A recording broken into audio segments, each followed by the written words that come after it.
Hey, I'm golf broadcaster Matt Adams. The updated and expanded second edition of my book, The Golf Round I'll Never Forget, Golf's Biggest Stars Recall Their Finest Moments, is now available. Readers can expect to march with Arnie's Army at the 1960 U.S. Open, relive Jack Nicklaus's remarkable 1986 Masters win, and be amazed by the Tiger Slam. The Golf Round I'll Never Forget, Golf's Biggest Stars Recall Their Finest Moments. Pick it up where fine books are sold, including BarnesandNoble.com and Amazon.com. Welcome to Football is Family, a podcast dedicated to the fan and fan experience. My name is Jeremy McFarland, and I want to look at the positive behind what makes football so enjoyable to watch and follow. I want to know why you are a fan of your team, of a player, or an era of football. Whether the pros, college, or high school, I want to hear and share your stories and your love for the game. If you want to be part of this podcast, please message me on Twitter at Jeremy_McFarland or on Facebook at the Football is Family Facebook page. This podcast is part of the Sports History Network, your headquarters for the yesteryear of your favorite sport. You can learn more at sportshistorynetwork.com. We'd like to welcome everybody to the Football is Family podcast. And I want to throw out a couple of things before I begin. I'm filming or recording this or filming it. It's on Zoom, whatever the case is, about 5 hours before the Titans play the Packers. I'm hoping by this time tomorrow, I'll be smiling even more that the Titans are still in third place in the AFC. And by Sunday, hopefully they'll move up. That means the Bills and the Chiefs, y'all need to lose. The Dolphins too, y'all need to kind of lose. I don't know if that's going to happen, but whatever the case is, I'm hoping that as well. This time next week, I'm going to have another one of my family come on the Football's Family podcast to talk about their Thanksgiving memories. I'm hoping to have my grandmother. Last year, my wife, my daughters, and my son got to come on and talk about some of their memories. And y'all know that this year in May, my son died. And so sometime next week, I'm going to run that episode again. Let me throw some things out here real quick, and then we're going to get into our topic of the day. Be thankful, even in the hardest conditions, be thankful that you have something or someone, and don't take those things for granted. That's something that's hard to do at this point. I can tell you honestly, I'm fighting a lot of apathy right now, but I know there's better days to come. Enjoy the little things in life. I usually wait until I see Santa going down the Broadway, I guess, up in New York during the Macy's Day Parade before I start watching or listening to Christmas music. But I read something a couple of days ago that said, if you see me driving down the road jamming to Christmas music, it costs you absolutely nothing to mind your own business. So today I was listening to Chicago singing Christmas, and I had other things come up. It's just enjoy the little things in life. And number 3, eat a piece of turkey or whatever you eat for Thanksgiving for me, and enjoy it. Be thankful. Just be thankful that you got that opportunity.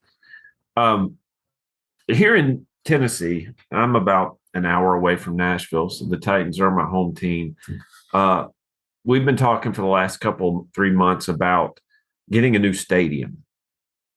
It's a $2.1 or $2.2 billion stadium. If I remember correctly, when Nissan Stadium was first constructed, it was constructed about $121 million, and people thought that was way too much. Now it's $2.2 billion. But they're putting a dome on it so they can get WrestleMania, and they can get the Super Bowl, and they can get NCAA stuff in, and that's fine. I'm hoping that they do it, and I'm hoping that they sell seats because I want to buy a seat from the previous stadium. I'd love to have one that I sat in, but I doubt I could do that. But whatever the case is, I hope that they do that. And I know Buffalo is building a stadium. I know that they've got that pretty much got that pretty much cemented. Last few years you've had stadiums built in Las Vegas, and then you had stadiums built in LA. and you had one up in Minnesota. All beautiful stadiums. I talked to a guy recently who lived in Las Vegas, and he said that it looks like the Death Star there, it's just this giant UFO type shape in Las Vegas, and then you had one a few years back built in outside San Francisco for the 49ers. And you have several new stadiums that are being talked about. And I remember growing up in the 80s that stadiums were not really the focal point of what they are now. Most stadiums were kind of a cookie cutter shape, a circle that looked basically like a donut. And, you had places like in Pittsburgh and Philadelphia, pretty much the same type of stadium that would be dual use if they needed to. The one over in Oakland, the Oakland Coliseum, which you had the A's, which I grew up watching the A's, loving the A's.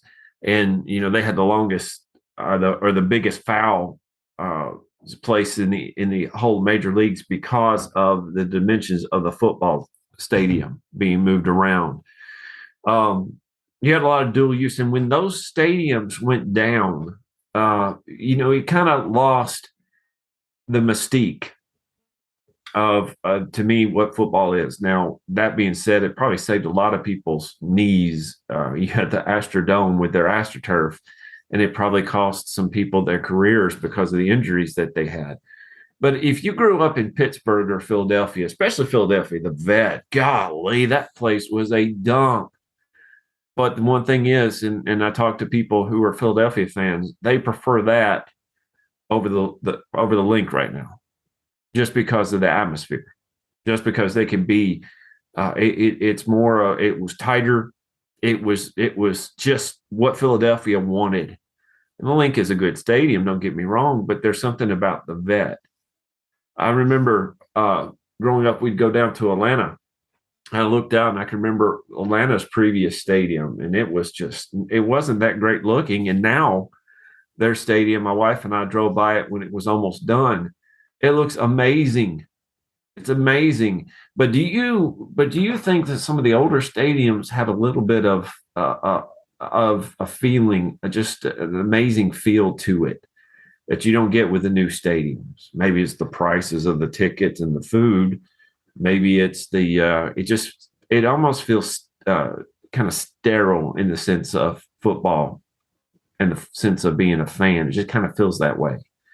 They're talking, like I said, putting a dome in over LP Field, Nissan Stadium, Arkadelphia Coliseum. I mean, whatever you want to call it. I remember all those things.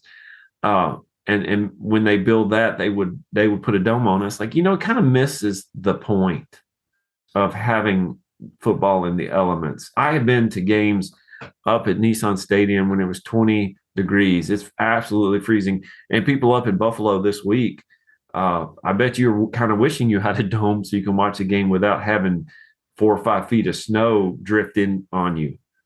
And over in Seattle, y'all have an amazing dome. It does. It looks kind of like the Sydney Opera House almost, and it keeps the noise in. So it's probably one of the noisiest places to play. If you go over into college football has a tradition and a feel about it that the pros don't have because of just the college atmosphere. But I'm ashamed to say this, but I've only been to one college stadium, and that is Vanderbilt Stadium. I've been by several, but I've been to one college stadium, and I don't really call Vanderbilt much of a college stadium. It's just not up to par. But I have been by UT. I've been by Bryant Denny down in Alabama. My son and daughter were born in Tuscaloosa. So I got to go over there and see those places. That's the stadiums that I would love to be around. That's the stadiums I would love. So just for a couple of minutes, I want to kind of point out there's just a few stadiums that I wish I could visit. And some of them I can't, obviously, because they're destroyed. But if I had a bucket list, this is what I would be. And what would your bucket list be? What would you want to see? And what would you like to go back and see? Number one, I want to go to Lambeau Field. Lambeau Field is one of those fields that I just think has a mystique about it. And the thing about Lambeau Field is it's one of the things that particular stadium to me gives what pro football was before it became what it is now. It's 65 years old. It's around 65 years old. And it was built to house a team that was publicly owned. And I think that's one of the neat things about Green Bay is that city is that team is technically publicly owned. It's not owned by a single individual or family. It's publicly owned. It's one of the smaller stadiums, but one of the things about Lambeau Field is it's always sold out. The Green Bay fans are some of the most dedicated fans that I've ever seen in my lifetime. It's a beautiful sign of dedication. For me as a Titans fan, I have seen the last 3 years have been a little bit different. Last 4 years have been different. But previous to that, we were down in the dumps. And we would see more people at Nissan Stadium who were wearing opposite teams, the opposing teams' hats or jerseys or whatever, than we would Titans. Even during Green Bay's hardest times in the 80s, you're talking about after the Bart Starr time, before they got Brett Favre and Reggie White and won the Super Bowl and contended for several years, had those great games against the 49ers. You would see the Green Bay faithful come out no matter what type of weather it was, no matter how good or bad their team was. That is dedication. That's something that I wish more teams would have. Now, I'll tell you this, if ticket prices keep going up, you're going to pull a lot of people away from the game and be watching it on TV. But whatever the case, you and Green Bay have a beautiful relationship with your team.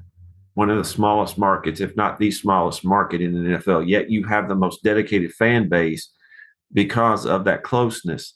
Now, here's my stipulation.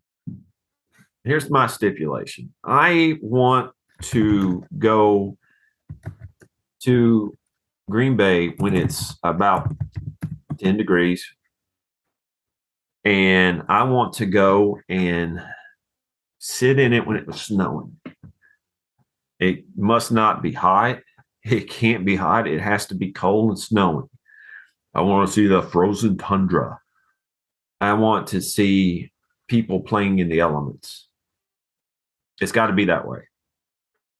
That is the first place I want to go to. The second place I want to go to, and this is where I have to go back in time. Mile High Stadium, the original Mile High Stadium.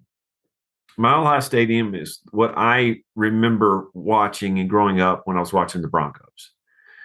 It's not a pretty stadium, but when you look at it in the videos of like the 60s and 70s and 80s, you see the orange crush jerseys come out. That to me is that's John Elway. That's Terrell Davis at the beginning before they went to the Cyber Horse in the darker blue. That is Carl Mecklenburg and men like that. Steve Atwater, Dan Reeves is their coach. I remember that. I remember watching the Broncos grow up and seeing them battle the elements and seeing them play some great football in Mile High Stadium. Now, obviously, Mile High Stadium is a little bit different because it's a new stadium. It's beautiful, but I want to go to the original Mile High Stadium, and I would love to see a game there. Never had the opportunity. Furthest west I've ever been is Arkansas, so I've never been that far west. But if you have the opportunity to watch a game of Mile High, message me at Jeremy_McFarland and let me know what experience you had. You got tickets, show me pictures. Show me pictures of everything that you've done. That's what the Footballers family is all about.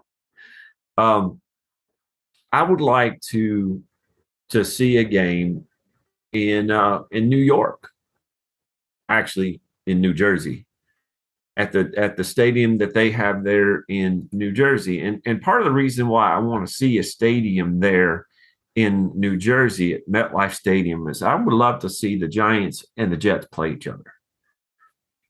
They share stadiums, so it is neat. If you've ever watched videos of them set up the game, basically, you have your Giants. They may play, say, on a Sunday, and on Monday the Jets will play at the home stadium. And basically, all the people have to do is flip a couple things and change the field a little bit. It's a lot of work, but it's beautiful and neat to see that happen. What I've understood about MetLife Stadium, it's not the best stadium. You would think, being relatively new, it would have been. But I would love to see that home team atmosphere. You would have the Giants fans and the Jets fans crossing the river to come over from New York to New Jersey. And the thing is, and I respect this a lot, is that if you grew up a Jets fan, you're a Jets fan. If you grew up a Giants fan, you're a Giants fan. I didn't grow up a Titans fan because we didn't have it. I don't have that type of connection, but you up in the North do. You have that connection. If you grew up, if your parents, if your dad or granddad in the 30s and the 40s were Giants fans, guess what you probably are right now? If your dad grew up in the 60s with Joe Namath, guess who you're probably rooting for now? And if you ever watch on YouTube the videos of people with their fan caves, you can tell quickly when they grew up and who their dad or their granddad rooted for. And maybe your dad or granddad wasn't a football fan, but you were a fan of a player, Joe Namath, or even go back to Phil Simms, or go back further, along with Phil Simms with Lawrence Taylor. Or go back further and you see just how you became a fan of the team that you are. I would love to see the home game of the Giants and the Jets. I don't care who the home team is, but it would be a home game for both of them. I'd love to go and watch a game in San Diego. San Diego Stadium. I'm going to get a little. I think that the Chargers should still be in San Diego. That's just me. It's neat that they're in a new stadium at SoFi, but they're not the Los Angeles Chargers. There's the San Diego Chargers. I would love to see them play in San Diego, wearing the powder blue jersey. I don't care who they're playing, but I'd love to see them play. Love to see Dan Fouts throwing a pass, or Phillip Rivers throwing, or watching LT run. Or even going back to Lance Allworth. I would love to see him run and see why they called him Bambi. You can see him on video, but it's not the same. Watching people in person is a little bit different.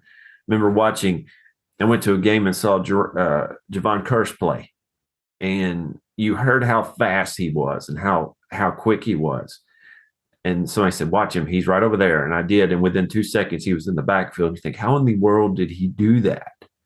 Well, he's the freak. That's what he does. But I think if I were to look back at one more stadium that I would have loved to have visited, I would love to have visited Veterans Stadium in Philadelphia. Again, it was one of the cookie cutter stadiums like you had in Cincinnati or in Pittsburgh. Very similar styles because you had to have both the Reds and the Bengals play. You had the Steelers and the Pirates play, and in Philadelphia you had the Phillies and the Eagles play.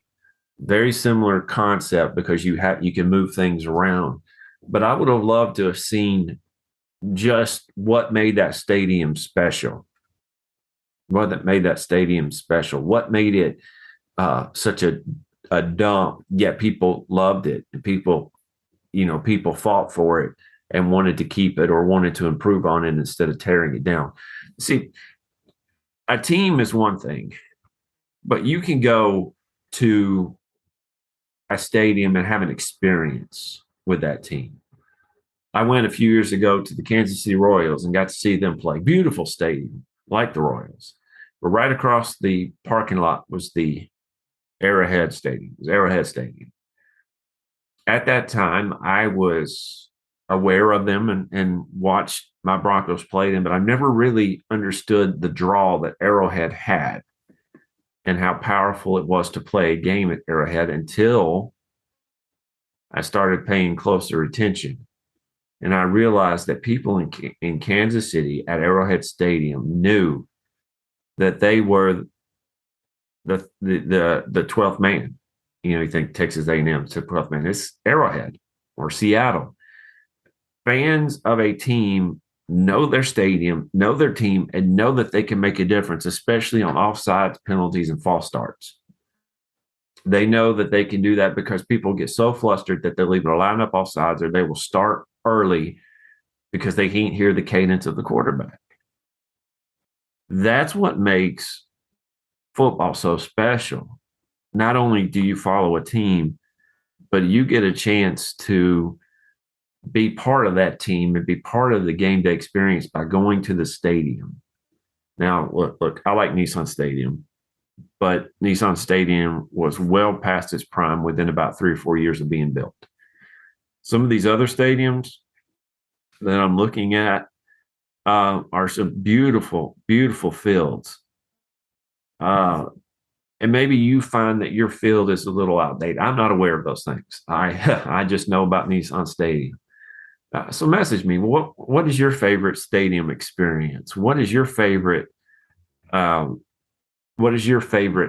stadium that you've ever visited? I'll give you one story and we'll finish for the day. And thank you for listening again.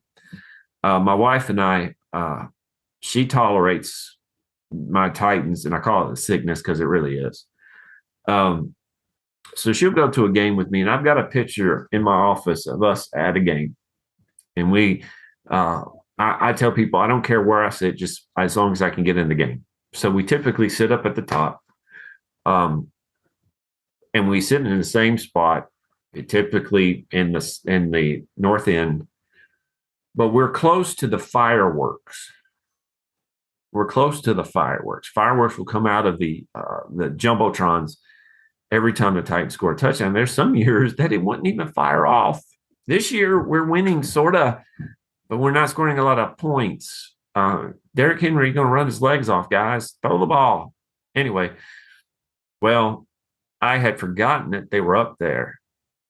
And we scored a touchdown and the fireworks went off, and I literally leapt out of my skin, and people around me heard me squeal and asked me if I was okay. My wife was so embarrassed. She was covering her. She said, if I knew you would squeal like that, I would have rethought marrying you. And I said, you know what? You do what you do. If you get scared, you get scared. Again, thank y'all for listening to the Footballers Family Podcast.